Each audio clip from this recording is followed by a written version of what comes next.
We're here in Gibraltar for the 25th annual Mansion Bet World Pool Masters, where, as you can see behind us, final preparations are underway for all of this weekend's action. To celebrate the quarter centenary of this great event, the promoters Matchroom Multisport have brought back 12 of the former champions alongside 4 world-class wildcard selections. And Ted Lerner, who's with me. Ted, what a fantastic lineup that has left us with.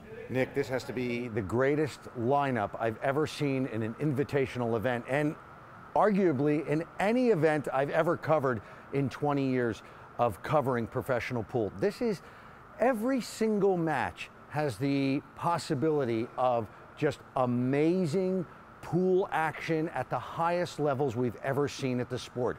And there was this thinking that, you know, it's the 25th anniversary, we've invited back some former champions, and, you know, I mean, we're going way back to, let's say, 1993 when this event began, and, you know, Earl Strickland's in this event. You know, he won it in, I believe it was 1997, and some people were saying, oh, you're going to invite these former champions. This isn't going to be the best of the current crop. But that is not the case. You've got players like a Ralph Suecks, who's won this event for 6 times, and he first played in this event in 1993 and lost in the finals in the very first World Pool Masters, won it the next year in 1994.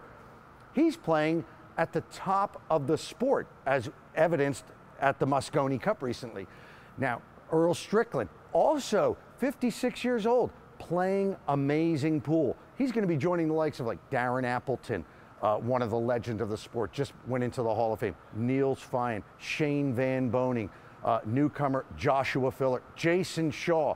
The list goes on and on and on. This is an absolute feast for pool fans. Do not miss one single match. It's going to be a lot of fun. And last year we saw David Al-Qaedi lift the title here in Gibraltar. Can he match Shane Van Boening's achievement of 2014, 2015, the only man so far to win back-to-back Masters titles? Well, yeah, you know, look, you got to win 4 matches, and you've got to run the gauntlet, as we just said, of all this incredible talent. Now, the thing is, though, go back to Shane's accomplishment. The first man to ever win back-to-back World Pool Masters. The event is 25 years old now. Do the odds. They're not very good. It is near impossible to win back-to-back World Pool Masters. So yes, he can do it. David is playing at a very high level in the last year and a half, but he's going to have to pull off another amazing performance. And he's one of the most recognised faces in World Pool. How exciting is it to see Earl Strickland back in the major TV arena? I mean, this is obviously, Earl is going to draw the best TV ratings, and anytime Earl plays in an environment like this where we're being seen all over the world, this is can't miss television. And as I said earlier, Earl, despite being 56 years old, is in very good shape. He runs 8 miles a day. He does 1,000 sit-ups every single day, and he just won an event called the German Masters. He just was in a big invitational, like a special match against the legend Mike Siegel, in which he beat Mike Siegel. Earl is still, you wouldn't say maybe he's at the level of a Jason Shaw at this point, but Earl is still one of the greatest players to ever have played, and he's still very much up there. So yes, Earl Strickland can win this event. The ultimate master, of course, is Ralph Suecks. He's won this tournament a record 6 times. He's been a top tournament player now for the best part of 3 decades, and he showed in December at the Mosconi Cup that he's still going strong.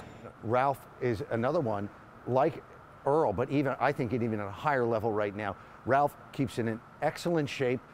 He lives a very clean life. You know, everything is organized with Ralph, and he's got his act together at all times. And yeah, like any other player over the years, Ralph's had his ups and downs, but right now he's on an upswing. And he won a Euro Tour event last year. He did great in the Mosconi Cup. Ralph Suecks can definitely win this event. And even though he's an old veteran, Ralph definitely is one to look at. And another player we know well from the Mosconi Cup, of course, is Shane Van Boening. The European fans might not be used to seeing the best of him, but when it comes to individual play, he's the man to beat. And the thing with Shane Van Boening is, in an event like this, we've got race to 8 winner breaks. This is just an explosive format where anything can happen, but that puts a premium on the break. Because if you are breaking well, you have a distinct advantage. This is the big advantage of Shane Van Boening. He practices that break for hours and hours a day, and he is a master at this break shot. If Shane can figure out the break here, he's got a big advantage, and he could easily win this event if he gets that break shot going. He definitely is one of the favorites here. And Ted, finally, a word on the two wildcard picks. Jason Shaw, who was the beaten finalist here last year, and Joshua Filler, who made such a huge impression at the Mosconi Cup. All right, I got a little insight into Jason Shaw and what he's been up to lately. And I think he's one of my favorites here. I think he is the favorite to win this. And of course, it's hard to say who's going to win because you have so many great players. Jason Shaw has spent, besides having an amazing last 2.5 years in which he's just tore through the sport of pool, he won the US Open, he's a 2-time Mosconi Cup champion. In the last month, Jason Shaw has put a Chinese 8-ball table in his basement in Connecticut in the USA. Okay, he's been spending 4 hours a day on this Chinese 8-ball table. And anybody who knows, or if you don't know, the Chinese 8-ball tables, the pockets are 3.8 inches. He's been playing 9-ball on a Chinese 8-ball table. Think about that. This man could already shoot lights out, and now he's been playing 9-ball on a Chinese 8-ball table where the pockets are minuscule and they're cut a different way, like a snooker table. So he's also been going to the gym. I looked at him, he said, "You lost some weight." He goes, "Yeah, I've been going to the gym 2 hours a day." This guy has come here with a specific purpose of avenging last year's finals defeat to David Alcady to win the World Pool Masters. If I was a betting man, Nick, I'm not really a betting man, but if I was, I would feel very good putting my money on Jason Shaw. Now, Joshua Filler, what in the world is going on here? These two are playing each other in the first round. That is an explosive first round match. So Joshua Filler, still 20 years old, had an amazing Mosconi Cup, won the China Open last year. Yeah, he could catch a gear and win this event too, but still a few question marks. Can he handle this kind of pressure? You know, but he did at the Mosconi Cup. You know, they say about young guys, they have no fear. So yes, he can win. He's an exciting player to watch. It's unfortunate that these two are going to have to play each other in the first round because it'd be nice to see them maybe play in a final. But hey, it's going to get the World Pool Masters off to an explosive start.